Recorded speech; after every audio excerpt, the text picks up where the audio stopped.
ఈ రెడ్డి గారంతా రాసువల్లిందంతా మేము కూడా ఈ పూజ పెట్టేదన్నారని చెప్పి బదిలేని స్వామి నాగులమ్మ కోనేట్లో ముంచి గుళ్ళు మురిగినాడంట అందరికి సున్నపనామాలు పెరిగినాడు ఒక్కొక్కరికి 7 ఎత్తు పొంగినాయి రాసవల్రెడ్డి గారికి.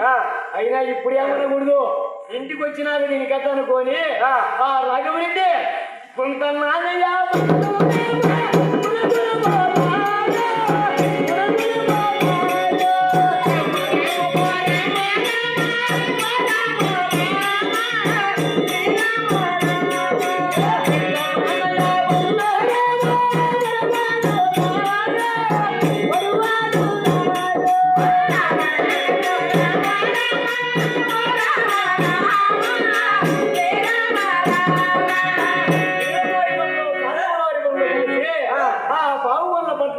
పట్టణానికి వచ్చినాయి.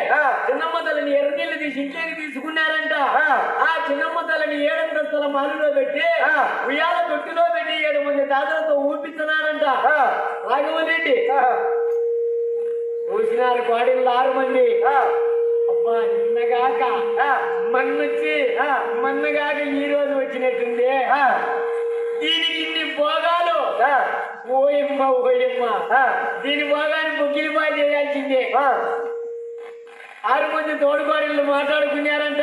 కడుపులో ఆవాలు పోసినట్టుంది.